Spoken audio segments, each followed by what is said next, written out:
वक्फ संपत्ति संशोधन बिल पर सियासत जारी है। एआईएमआईएम के अध्यक्ष असदुद्दीन ओवैसी ने एक बार फिर से केंद्र की मोदी सरकार पर निशाना साधा। उन्होंने कहा कि यूपी में 1,21,000 वक्फ की संपत्तियों में 1,12,000 वक्फ संपत्तियों के पास कोई कागज नहीं है। अब इन संपत्तियों का मालिक कौन होगा? सरकार की मंशा वो अच्छे से जानते हैं। वहीं इसे लेकर बीजेपी ने भी पलटवार किया है। देखिए रिपोर्ट।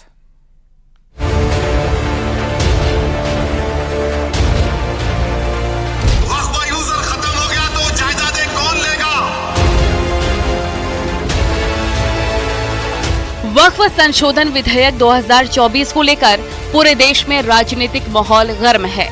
कई राजनीतिक दल इसका समर्थन कर रहे हैं तो कई इसका विरोध जता चुके हैं। इसी बीच एआईएमआईएम अध्यक्ष असदुद्दीन ओवैसी ने केंद्र सरकार पर निशाना साधा है।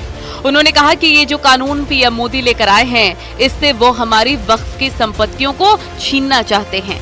उन्होंने कहा कि यूपी में 1,21,000 वक्फ की संपत्तियों में 1,12,000 वक्फ संपत्तियों के पास कोई कागज नहीं है। उन्होंने पूछा कि अब इन संपत्तियों का मालिक कौन होगा?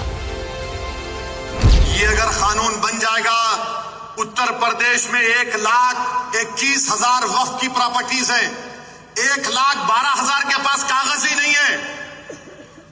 वक्फ यूजर खत्म हो गया तो जायदादें कौन लेगा? वो जायदादें कौन लेगा बताओ? तुम्हारे पास लीगल उसके ऊपर इख्तियारी नहीं होगा, कोई भी घुस जाएगा। ओवैसी के सवालों पर बीजेपी ने करारा पलटवार किया है। बीजेपी का कहना है कि मुसलमानों की भलाई के लिए केंद्र सरकार जो भी नियम कायदे या योजनाएं लाती है, उसमें ओवैसी को हमेशा साजिश ही क्यों नजर आती है?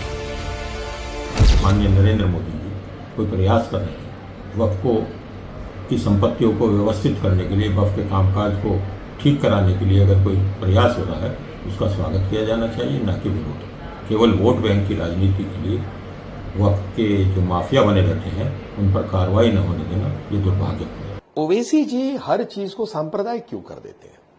कभी भी उनकी राजनीति में या उनके बयानों में विकास की कोई बात आती नहीं है। हमेशा वो हिंदू मुसलमान करने में लगे रहते हैं। अब वक्फ वाले जो विषय पे है, उस पर भी वो बाबरी मस्जिद से जोड़ रहे हैं, सांप्रदायिक उनके बयान निकल रहे हैं। प्रश्न ये उठता है कि वक्फ जो कानून है, आज की जो प्रक्रिया है, उसमें क्या घोटाले हुए या नहीं हुए? क्या ओवैसी जी स्पष्ट होकर एक एफिडेविट पे देकर ये कह सकते हैं कि कोई घोटाला नहीं हुआ, और यदि कोई घोटाला हुआ उसकी पूरी जिम्मेदारी मैं लूंगा? वहीं ऑल इंडिया मुस्लिम जमात के राष्ट्रीय अध्यक्ष मौलाना मुफ्ती शहाबुद्दीन रजवी बरेलवी ने ओवैसी की मंशा पर ही सवाल खड़े किए हैं। उन्होंने कहा कि बेहतर होगा कि ओवैसी जज्बाती सियासत करने के बजाय मुसलमानों की मदद करें। जो वक्फ की प्रॉपर्टी रजिस्टर्ड नहीं है, उसके लिए उन्होंने जरूरी कानूनी कदम क्यों नहीं उठाए, जबकि वो तो काफी वक्त से सांसद हैं। असदुद्दीन ओवैसी साहब अगर वाकई मुस्लिम कौम के हमदर्द हैं, तो उनको चाहिए था जी कि वो जो औकाफ रजिस्टर्ड नहीं है तो उनको रजिस्टर्ड कराते। वो बरसों से मेंबर पार्लियामेंट हैं, उनके बाप भी बरसों तक मेंबर पार्लियामेंट रहे, और हर जगह उनकी एमआईएम की कमेटी बनी हुई है।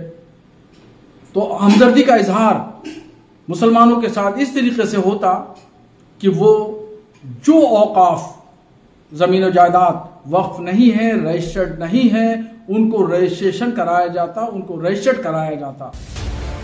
ओवैसी का आरोप है कि केंद्र की मोदी सरकार की नजर अब मुसलमानों की संपत्ति पर है। ओवैसी ने कहा वो जानते हैं कि इनकी नीयत क्या है। हम एक बाबरी मस्जिद खो चुके हैं, अब और नहीं खोएंगे। जो कानून पीएम मोदी लेकर आए हैं, इससे वो हमारी वक्फ की संपत्ति को छीनना चाहते हैं। वहीं बीजेपी ने ओवैसी पर वक्फ बिल के बहाने लोगों को भड़काने का आरोप लगाया है।